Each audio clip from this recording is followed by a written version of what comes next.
रात का वक्त था। हवा में एक अजीब सी ठंडक थी जो हड्डियों तक उतर रही थी।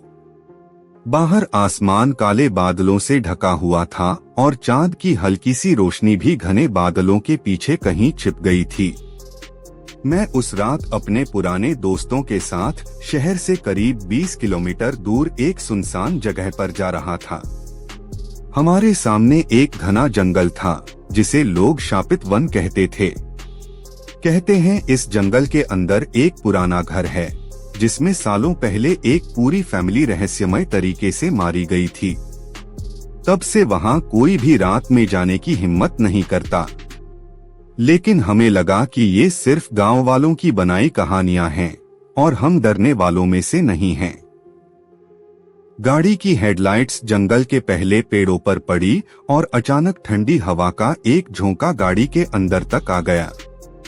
किसी ने मजाक में कहा, शायद ये जंगल हमें अंदर बुला रहा है। लेकिन मेरे दिल में एक अजीब सा डर बैठने लगा।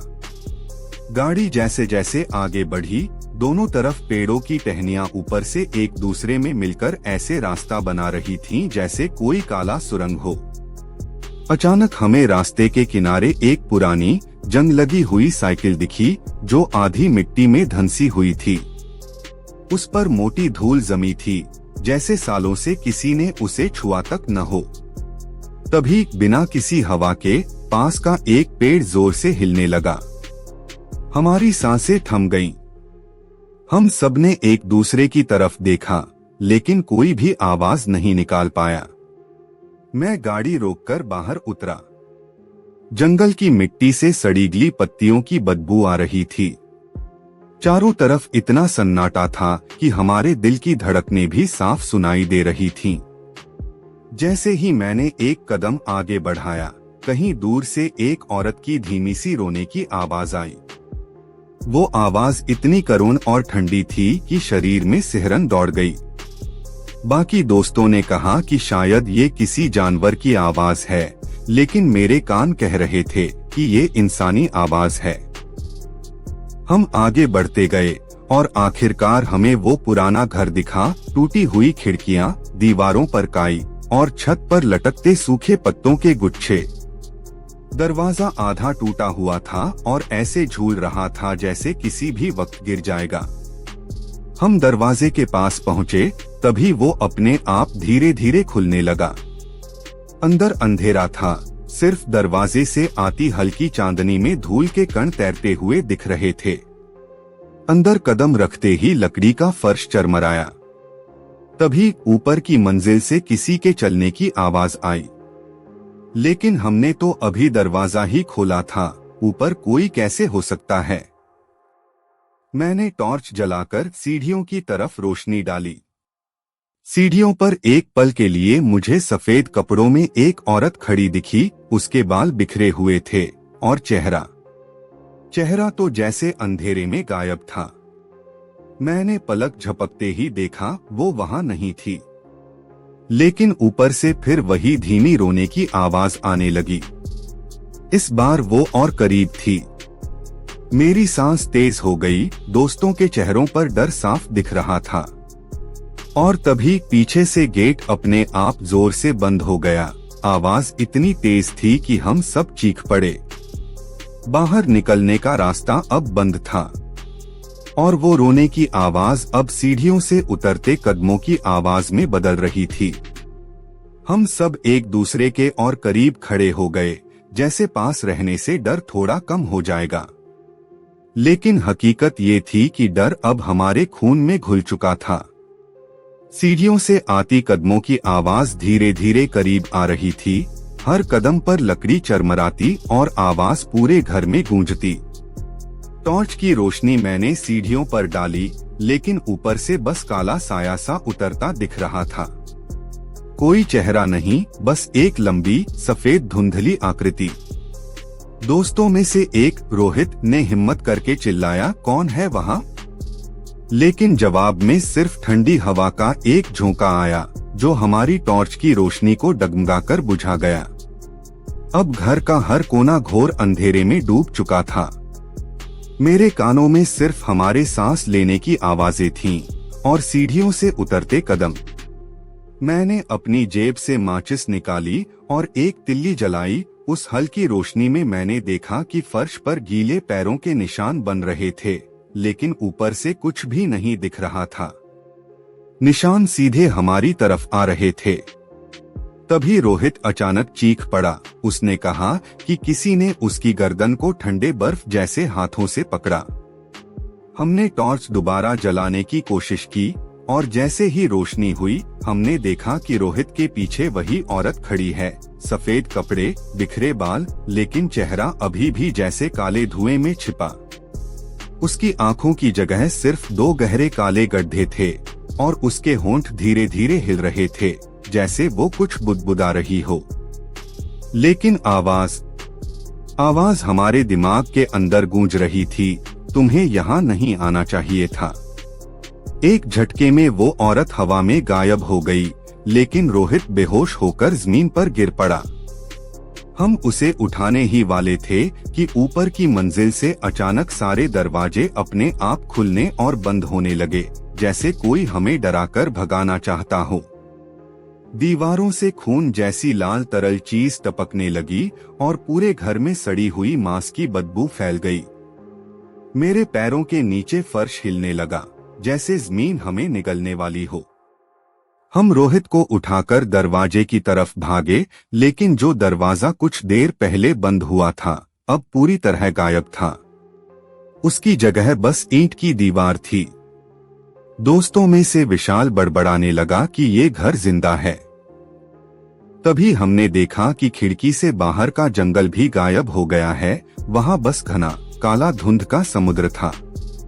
और फिर हर कोने से वही रोने की आवाज सुनाई देने लगी, इस बार एक नहीं बल्कि कई औरतों की, सैकड़ों, जो हमारे चारों तरफ खड़ी थीं, लेकिन नजर सिर्फ उनकी परछाइयों पर पड़ रही थी। उनकी आकृतियां धीरे धीरे हमारे करीब आ रही थीं। वो परछाइयां अब इतनी करीब आ चुकी थीं कि उनके बिखरे बाल हमारे चेहरों को छू रहे थे। लेकिन जैसे ही मैंने टॉर्च की रोशनी उनके चेहरों पर डालने की कोशिश की, टॉर्च अपने आप बुझ गई। अंधेरे में बस उनकी सांसों की ठंडक और कपड़ों की सरसराहट सुनाई दे रही थी। एक पल के लिए लगा कि उन्होंने हमें चारों तरफ से घेर लिया है। रोहित अब भी बेहोश था और विशाल उसे अपने कंधे पर लादे खड़ा था, लेकिन उसके पैरों के नीचे का फर्श धीरे धीरे धंस रहा था, जैसे नीचे कोई गहरी खाई हो। तभी एक औरत की आवाज मेरे कान के बिल्कुल पास आई, इतनी करीब कि मैं उसकी सांस महसूस कर सकता था। तुम सबको यहाँ आकर बहुत बड़ी गलती हो गई है। अब तुम में से कोई भी यहाँ से वापस नहीं जाएगा। उसकी आवाज खत्म होते ही चारों तरफ से एक साथ ठंडी हवा का ऐसा झोंका आया कि हम तीनों लड़खड़ा गए। और अचानक एक पल में वो सारी परछाइयां गायब हो गईं। घर में फिर से सन्नाटा छा गया, लेकिन ये सन्नाटा पहले से भी ज्यादा भारी था, जैसे ये सिर्फ तूफान से पहले की शांति हो। मैं सीढ़ियों की तरफ देखने लगा और मेरी रूह कांप गई। ऊपर से धीरे धीरे कोई उतर रहा था, लेकिन इस बार वो एक इंसान नहीं बल्कि 4 पैरों पर चलने वाली कोई लंबी और टेढ़ी मेढ़ी आकृति थी। उसकी हड्डियां बाहर निकली हुई थीं, गर्दन पीछे की तरफ मुड़ी हुई और आंखों से लाल रोशनी निकल रही थी। जैसे ही वो सीढ़ियों के आखिरी पायदान पर पहुंचा, उसने अपना चेहरा मेरी तरफ घुमाया। उसका मुंह कान तक फटा हुआ था और अंदर से काले धुएं जैसी लपटें निकल रही थीं। विशाल ने डर के मारे एक जोरदार चीख मारी और पीछे हटने की कोशिश की, लेकिन उसकी पीठ दीवार से टकरा गई और वो दीवार अचानक पिघलकर हाथ जैसी आकृतियों में बदल गई, जो उसे अंदर खींचने लगी। मैंने विशाल का हाथ पकड़ने की कोशिश की, लेकिन वो चीखते हुए दीवार में समा गया और गायब हो गया। अब हम सिर्फ 2 बचे थे, मैं और एक और दोस्त समीर। हमारी सांसें तेज, दिल धड़क रहा था जैसे सीना फाड़कर बाहर निकल आएगा। तभी उस 4 पैरों वाले डरावने जीव ने अपनी लंबी, सूखी उंगलियों से जमीन पर एक गोल निशान बनाना शुरू किया और जैसे ही वो निशान पूरा हुआ, उसके बीच में गहरा काला भंवर उभर आया, जो पूरे घर को निगलने जैसा लग रहा था। फर्श हिलने लगा, छत से पुरानी लकड़ियां गिरने लगीं और रोने, चिल्लाने, कराहने की आवाजें इतनी तेज हो गईं कि कान फट जाएं। समीर ने मेरी बाह पकड़ी और चिल्लाया, भागो। लेकिन कहाँ? दरवाजे की जगह दीवार, खिड़कियों की जगह काला धुंध, और अब फर्श भी हमारे पैरों के नीचे टूट रहा था। हमने आखिरी कोशिश करते हुए टूटते फर्श पर दौड़ना शुरू किया। हर कदम के साथ लकड़ी चरमराती और नीचे से काला धुंध उठता। समीर ने मेरे आगे दौड़ते हुए अचानक कहा कि उसने एक दरवाजा देखा है। मैंने उसकी तरफ देखा। सचमुच सामने दीवार पर पुराने लकड़ी का एक दरवाजा था जो हल्की सी रोशनी दे रहा था। हम दोनों ने बिना सोचे उसकी तरफ दौड़ लगाई, लेकिन तभी पीछे से वो 4 पैरों वाला भयानक जीव जोर से चीखा। उसकी आवाज इतनी डरावनी थी कि कानों में गूंजते ही सिर चकरा गया। समीर पहले दरवाजे तक पहुंचा। उसने हैंडल पकड़ा और जैसे ही खोला, दरवाजे के पीछे कोई रोशनी नहीं बल्कि घना अंधेरा था, जिसमें से 2 असाधारण लंबे सड़े हुए हाथ बाहर आए और समीर को खींचकर अंदर ले गए। उसकी चीख अचानक थम गई, जैसे उसकी आवाज भी निगल ली गई हो। अब मैं अकेला था। मेरा शरीर कांप रहा था, सांसें तेज, और चारों तरफ दीवारें सिमटने लगी थीं, जैसे घर मुझे कुचलकर निगलने वाला हो। तभी मेरी नजर ऊपर पड़ी। सीढ़ियों के ऊपर वही सफेद कपड़ों वाली औरत खड़ी थी। इस बार उसका चेहरा साफ दिख रहा था, आधा जला हुआ, आंखें खाली गड्ढों जैसी, और होठों पर एक डरावनी मुस्कान। उसने धीमे धीमे कहा, तुम यहाँ से बाहर निकल सकते हो, लेकिन उसकी कीमत चुकानी होगी। मैंने कांपते हुए पूछा, कौन सी कीमत? उसने अपनी उंगली मेरे सीने की तरफ इशारा किया और बोली, तुम्हारी जान।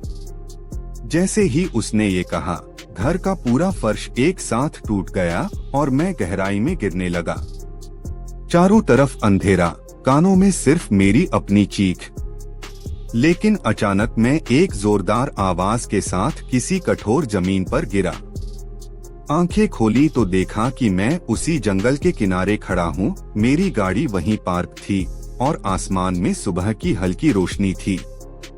लेकिन मैं अकेला था। रोहित, विशाल, समीर, कोई नहीं। गाड़ी में बैठते हुए मैंने शीशे में देखा और वहीं मैं जम गया। पीछे की सीट पर वो सफेद कपड़ों वाली औरत बैठी थी। उसके होंठ मेरे कान के पास आए और उसने फुसफुसाकर कहा, तुम्हारी बारी अभी बाकी है।